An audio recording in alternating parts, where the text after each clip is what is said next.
पानी जरा पिया जा रहा है।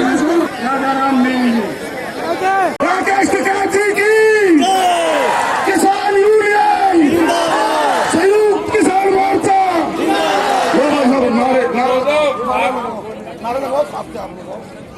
पंचायत हल चलाने वाला हाथ नहीं जोड़ेगा, ये नया नारा आएगा। हल चलाने वाला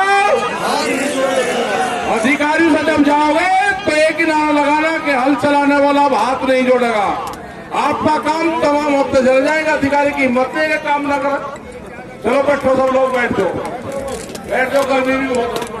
धन्यवाद प्रधान जी, चालू करो अपने आओ। बहुत बड़ी महापंचायत कल हुई है और मुझे लगता है कि ये जो फिनोमेना है ये पूरे अभी महाराष्ट्र में 20 तारीख की, तो इसका मतलब ये है कि देश जाग रहा है। किसान आंदोलन देश को जगा रहा है और देश के तमाम खेतों खलिहानों में जो काम करने वाले रहने वाले लोग हैं वो उठ रहे हैं। एक किसान क्रांति, जैसे कैद जी ने बोला, किसान क्रांति की तरफ बढ़ रहे हैं। एक बात मेरी रही, पहली दफे इसमें जो गांव का खेती में जुड़ा हुआ मजदूर है उसको भी एहसास हो गया है कि अगर खेती निकल गई तो उसका भी जीवन, क्योंकि एक दूसरे के पूरक हैं। ना तो किसान मजदूर के बिना जिंदा रह सकता, ना मजदूर किसान के बिना जिंदा रह सकता। और पहली दफ़े ये हमको फूट डाल के अलग अलग रखते थे, पहली दफ़े दोनों ने ये महसूस किया। किसान ने भी निवेदन किया, भाई लड़ाई हमारी आप, ये एक लड़ाई है, हमारे अस्तित्व की लड़ाई है। मजदूर और किसान, इसमें आप देखेंगे तमाम जो है, जो खेती और मजदूर है, किसान है, वो एक संयुक्त मोर्चे का अंग बन के इसमें उभरा है। ये इस लड़ाई की खूबसूरती है जो पहली दफे आज़ादी के बाद इस देश में। यही है कि सामाजिक तत्व का पता चल जाता है, हम पकड़ते हैं उनको। उसकी भाषा क्या है, वो हाथ में डला ले रहा, वो भड़का रहा, वो किसी के साथ में वैसे बदतमीजी कर रहा, तोड़ फोड़ कर रहा, पुलिस और जेल में झगड़ा कर रहा, तो उसका पता चल जाता है कि ये है। तो इन चीज़ों को हम जो सब लोग हैं आपस में देखते हैं, और वो आदमी का गलत आदमी है तो पकड़ में आ जाता है। ठीक है भाई, में ऐसा ही है कि अगर C2 के हिसाब से मिले तो देश का किसान बच जाएगा। अभी तो ये A2+FL ले रहे हैं, यानी उसमें ठेका, उसमें इन्वेस्टमेंट का ब्याज, वो सभी चीज़ हमारा रेट तय करते वक्त नहीं जोड़ रही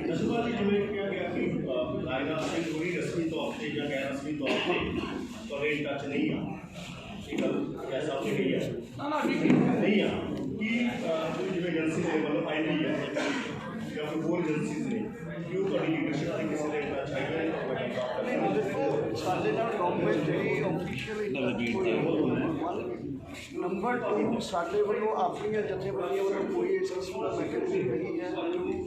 नंबर 3, अगर कोई अधिकारी किसी के फ़ोन पर बात कर देता है और कर रहा है, दैट्स ए डिफरेंट मैटर, बल्कि हमारा किसी से कोई लेना देना। बहुत हम वेट कर रहे हैं कि कोई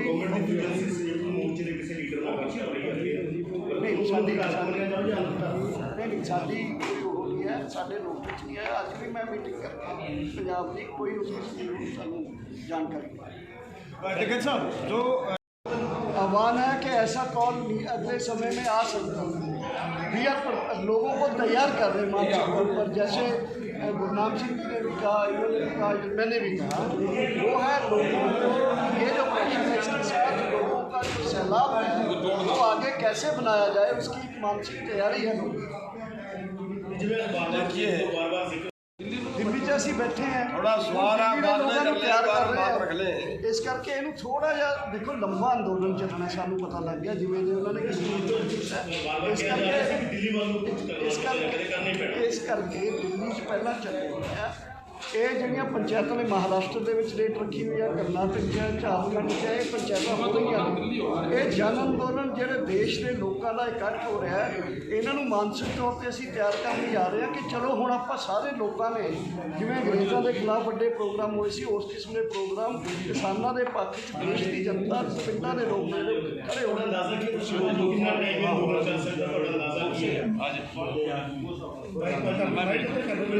तारीख में हम गए अंदर, वो एक दीवार पर खड़ा वहाँ पर और उसने कहा जी आप कहाँ थे, आप लोग तो वे सरदार ढूंढ रहे, हमें जो पकड़ो। मैं जब वे साथी वो कहा भैया कहाँ से है, कह लीजिए मैं तो इटावा था। वो कह रहे जी कल ये कैद लेकर आ रहा था और ये कल हैदराबाद का बता रहा था। मैं कहा पकड़ो, वो पकड़ा और वो फिर पुलिस में गया। तो उसके एक शब्द से पता चल जाता है कि इसका मोटिव क्या है। हम सब अपने जो नौजवान हैं हमारे लगे हुए हैं, ये सब हमारे वॉलंटियर हैं। और आदमी क्या है, हमने वो करा है कि जो आदमी टेंट में या कहीं पर रुक रहा है उसका आधार कार्ड वो किसके साथ में है, उसकी क्या विचारधारा है। अगर किसी का आधार कार्ड नहीं है तो या तो कैंप छोड़ेगा, या 5 आदमी अगर उसके गारंटर है उनका जानने वाला है तो रुकेगा। ये तो सब हमारा चेकिंग अभियान चलता है, हमारा हाथ वो भी चलता है चेकिंग अभियान, पूरे ग्रुप चलाते हैं सब चलता है। सब हमारे ट्रेंड है सब।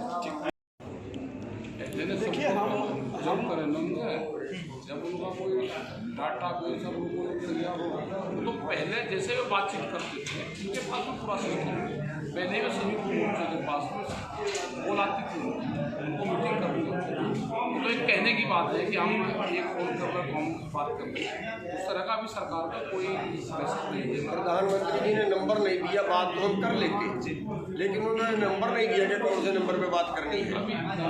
जैसे आपके जरिए बोल देते हैं, देश के लिए बोल देते हैं कि हम बात करने के रोज बोलते हैं, हर चैनल पे हर उसमें हम रोज बोलते हैं कि हम बात करने के लिए तैयार है। But you come with some proposal, बात नहीं टाइम जगह और प्रपोजल के साथ आइए, हम बात करने के लिए क्या देते हैं। देश के किसानों से एक तरह से मजाक कर रहे हैं कि एक कॉल की दूरी है।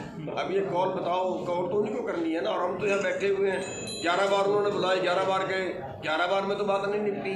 12वें बार बुलाएंगे तो भी जाएंगे, हमने तो कभी इनकार किया ही नहीं जाने से। और उसके बावजूद हुए कहीं कॉल की दूरी, और वो कॉल कब होगी, कितने दिन में होगी, कितने साल में होगी, अब नहीं पता है। ये मतलब प्रधानमंत्री के लेवल का तो ये बात होनी भी नहीं चाहिए।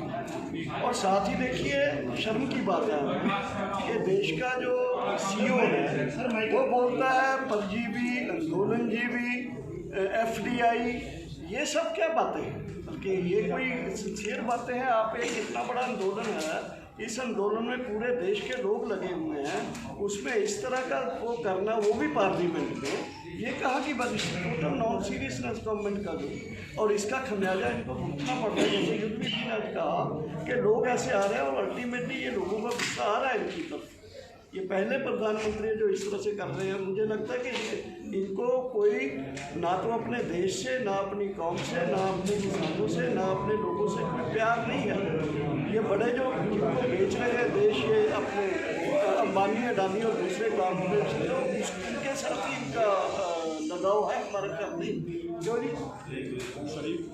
राजनाथ सिंह जथेबंदियों के संपर्क में 3 साल की तजवीज़ की गल चल रही है कि किसी लीडर सरकार कोई संपर्क साध रही है ना, अभी तो नहीं किसी का, वैसे ही खबर हो।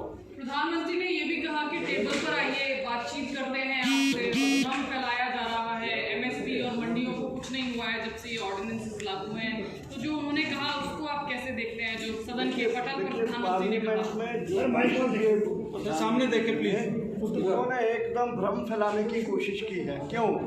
क्योंकि मंडियों के बारे में उन्होंने जो बोला है कि प्राइवेट मंडी भी होगी, गवर्नमेंट में, हमने बहुत क्लियर कर दिया है उन्हें पहले 11 राउंड्स में कि प्राइवेट मंडी हमें नहीं चाहिए। 1 सेकेंडली MSP है, था, रहेगा। उसके बारे में हमारा कहना ये है कि MSP नहीं था। MSP बिहार में कहाँ मिलता है, मध्य प्रदेश में कहाँ मिलता है, MSP नहीं है, नंबर 1। नंबर 2, पंजाब में MSP और गेहूँ और पैडी पर मिलता है, मक्की पे नहीं मिला है। तमाम 23 फसलों को बाज़ार खरीदे, सरकार खरीदे, सबको एक गारंटी होना चाहिए कि अगर उसको MSP नहीं मिला है, वो व्यापारी ने खरीदा तब भी जनता उसका जो उसकी जो सज़ा का वो होना चाहिए, एक कानून बनना चाहिए। इसलिए हमारा ये कहना है कि वो गलत बयानबाजी कर रहे हैं। MSP ना बल्कि जो है वो हमें मंजूर नहीं है। रिटर्न एश्योरेंस दे, कागज़ पर लिख के दें कि सबको MSP मिलेगा, सब फसलों पर मिलेगा।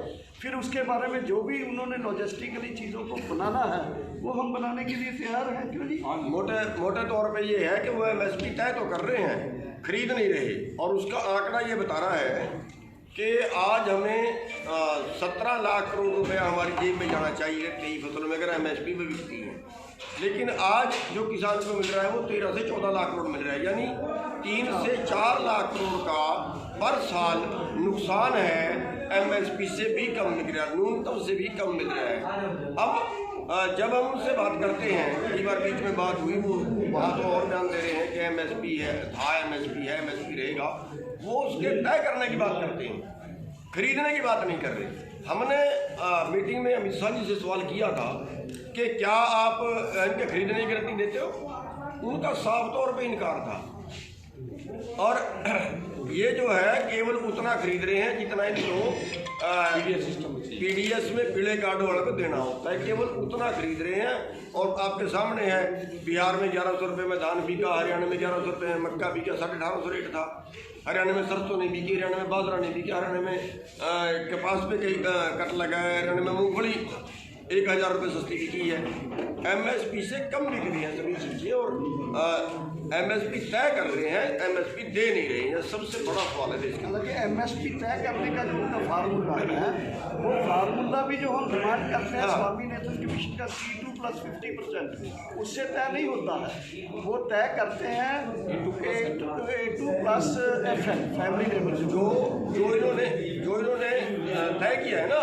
आज अगर धान का मोल हम देखें तो धान में अगर C2 से तय करें तो 600 रुपये और बढ़ते हैं, धान में गेहूँ ज़्यादा बढ़ते हैं। तो उसमें अगर C2 से तय करें तो 600 रुपये और बढ़ते हैं। करोड़ रुपया industry, thank you sir, thank you. 61,000 crore रुपया NPA किया गया, 10 इंडस्ट्रियलिस्ट का। किसान का अगर 5-7 हज़ार करोड़ का अगर माफ़ करने की बात आ जाती है तो सरकार के बजट में पैसा नहीं होता। केवल 10 इंडस्ट्रियलिस्ट का 61,000 करोड़ रुपया इन लोगों ने राइट ऑफ 61,000 करोड़ रुपया माफ़ किया इन्होंने। और हम जब मांग करते हैं तब ये कहते हैं कि हमारे पास पैसा नहीं है। ये दोहरी नीति है। ये MOU पहले साइन हो गया था अडानी के साथ कि आप जितने भी गोदाम बनाओगे उनमें उनका प्रबंध, उसमें जो गल्ला रखने का प्रबंध हम करेंगे, इस तरह का कानून लेके आएंगे। इन्होंने वो लिमिट हटा दी एसेंशियल कमोडिटी की। और मैं तो आप प्रेस के माध्यम से ये कहूँगा, वो जो लिमिट हटी है वो हमको प्रोड्यूसर को तो मारेगी, क्योंकि वो जो जिसके पास स्टॉक होगा वो फसल के टाइम पे तो उसको रिलीज करके मार्केट में पैसे गिराएगा, और जिस दिन वो उसके गोदाम में आ जाएगा उस दिन कंज्यूमर मरेगा। इस लड़ाई में हम अपील उस कंज्यूमर से भी कर रहे हैं बार बार कि अगला नंबर आपका, आज हम धार पे रखे हैं, अगली तलवार आपके गर्दन पे होगी। अब क्यों ना अभी साथ आ जाए और साथ आके इसको अभी निपटा दें, इस पूंजीवाद को। ना तो इस देश में पूंजीवाद, इस तरह का पूंजीवाद आएगा। कई दफ़े प्रधानमंत्री जी ने दूध का जिक्र किया कि डेयरी फार्मर को फ़ायदा होगा। ये जो मॉडल लेके आए, डेयरी फार्मर पूरे यूरोप में आंदोलन करता, वहाँ पे क्या कानून है कि डेयरी से ही आप दूध खरीद सकते हैं, डायरेक्ट जो है किसान जो है कंज्यूमर को नहीं दे सकता। किसान से 29 सेंट में लिया जाता दूध और 1 यूरो 10 सेंट में डेयरी बेचती है उसको। इतनी बुरी हालत में है यूरोप का किसान। अगर सब्सिडी ना हो, कैश सब्सिडी ना हो, पर काऊ कैश सब्सिडी है तो सर्वाइव नहीं कर सकता। यहाँ पे इन्होंने कर दिया 2 गाय होंगी तो आपको कमर्शियल मीटर लेना पड़ेगा, 6 अगर गाय हैं तो आपको 6 पशु हैं तो आपको रजिस्टर्ड कराना पड़ेगा। हर किसान के पास 2-4 भैंस, 2-4 कटिया बछिया हो जाती हैं, सब रजिस्टर्ड होंगे। सबका ये थोड़े दिन में इंस्पेक्टर घूमेंगे और किसान घूमता रहेगा, रिश्वत देता और उनको कराता। ये शिकंजा का एक ऑर्गेनाइज सेक्टर को सौंपने का शिकंजा है। खाली खेत नहीं सौंपे जा रहे हैं, ये फसलें, गल्ला, गेहूँ, अनाज नहीं सौंपा जा रहा। डेयरी सेक्टर भी उन्हीं के शिकंजे में जाने की तैयारी हो रही है। कुछ नियम तो बदल दिए हैं और जिस दिन ये अगला कदम ये होगा कि डायरेक्ट जो है सेल, आज 80% दूध को सीधा जो है प्रोड्यूसर कंज्यूमर को बेचता है, उत्पादक जो है वो उपभोक्ता को देता है। जिस दिन ये आ जाएगा 100% आपको डेयरी का, मदर डेयरी से ही आपको, या दूसरी डेयरी ABCD रिलायंस की हो, जो भी पूंजीपति की होगी। तो ये इस कड़ी कदम बढ़ रहे हैं और ये लड़ाई उन्हीं कदमों को रोकने के लिए हम लोगों ने शुरू की है। कि ये पूंजीवाद अगर इस 135 करोड़ के देश में जहाँ लोगों की परचेजिंग पावर नहीं है, जहाँ लोग चरण सिंह के आंकड़े थे 31% किसान 2 बीघे से कम का, 50% कम। ये प्रधानमंत्री ने अभी उनका रेफरेंस दिया चौधरी चरण सिंह जी का, ये 80% किसान 1 हेक्टेयर 2 हेक्टेयर से कम का। इतने छोटे किसान को यूरोपियन मॉडल में डालना मतलब कहीं फिट नहीं बैठता। हमने बार बार कहा कि अगर हिंदुस्तान को देखना है तो चौधरी चरण सिंह के परिप्रेक्ष्य में जाओ। उन्होंने एक पुस्तक लिखी है, भारत की भयावह आर्थिक स्थिति, कारण और निदान। उसमें उन्होंने लिखा कि ये माइग्रेशन जो बढ़ रहा, ये इसलिए बढ़ रहा है कि देहात को इग्नोर किया। हमेशा जो जितना इन्वेस्टमेंट हुआ वो शहरीकरण की तरफ हुआ। देहात के नौजवान को अगर गांव में रोकना, पलायन अगर गांव का रोकना है तो हमको लघु उद्योग पे और कुटीर उद्योग पे जाना पड़ेगा। गांव के बच्चों को एक मार्केट सुनिश्चित करानी पड़ेगी। ये तमाम इश्यूज़ हैं हमारे इनके, जो गांव के टोटल इश्यूज़ को। और यूथ आज में जो इतना नौजवान हमारे साथ जुड़ा है, कहीं ना कहीं वो पीड़ित है इस सिस्टम से, वो असंतोष है जिसकी वजह से वो हमारे साथ आए। तो ये बड़ी लड़ाई है और इसमें आप लोगों